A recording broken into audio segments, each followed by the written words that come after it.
So starting the test drive in this Trax LS, the 1.2 liter turbo 3, not as potent as the 1.3 liter, but gets the job done. And it's a lot quicker than you'd expect for it to just have 3 cylinders on it. So just a nice setup in general, especially having just a traditional 6-speed automatic as opposed to a CVT. Really glad Chevy went with that. But we're gonna give it a little pull getting on the interstate here.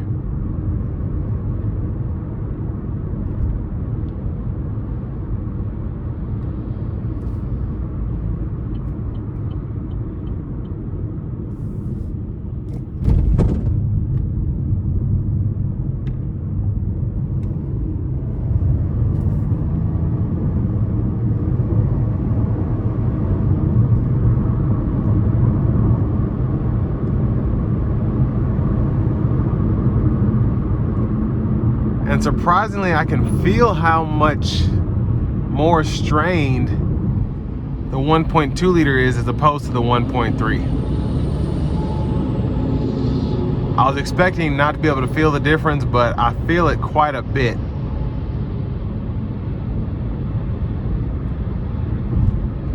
I'm gonna try the cruise out here. Now all we have is the lane keeping system here.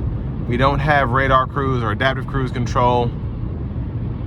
But blind spot monitors are nice. The standard lane keeping system is nice. And honestly, the ride quality coming down the interstate here is pretty good.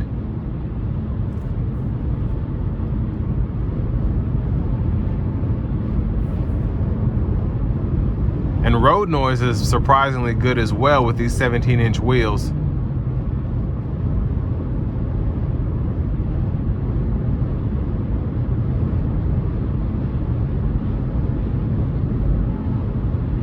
But I think this is a pretty good deal for this price point, just because you get a traditional 6-speed automatic, you have the 1.2 liter turbo 3, which is actually a pretty good engine, and just all the features that you get standard here, and then including that confidence package as well as the LS convenience package.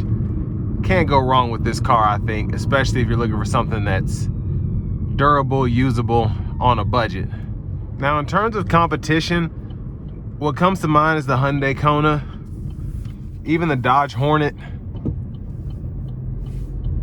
But I mean, this is just, it's small, but it doesn't feel as small as it is. So it doesn't feel like the Toyota CHR or the Honda HRV, the old Honda HRV. This feels like the newer one. And I don't know if it's just they just kind of stretched it a little bit or just made the exterior look bigger, but these just feel bigger than their predecessor. So this feels much better than the outgoing Trax, like the new HRV feels as opposed to the old one. And what's crazy is just the price point. Just getting one of these, it used to be if you got a Trax, you were paying more than 20 grand. You're just like, well, I mean, it's what I can afford, but it's still not what I want. But this looks good. You feel like you're getting your money's worth, and you're not having to stretch your dollar as much as opposed to getting maybe a Trailblazer or an Equinox, something along those lines. And I mean, your fuel economy is fantastic. And if you're getting one of these, you probably aren't really a speed demon, so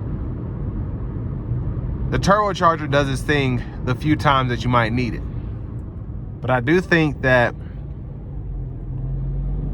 this is gonna be a hot ticket for a minute, just as vehicles get super expensive, even getting used cars these days. After the market's kind of settled out a little bit, things are still more expensive than they maybe should be, just because of what inflation has done. But I feel like with this Trax, you're not gonna be disappointed in your purchase or feel like you paid too much for a car that used to be cheaper or whatever. This still feels like a bargain, even at $23,000 and some change. And I think something that'll last quite a while long term. But with all that being said, this is going to bring me to the end of my review of this 2024 Chevy Trax in the LS trim level.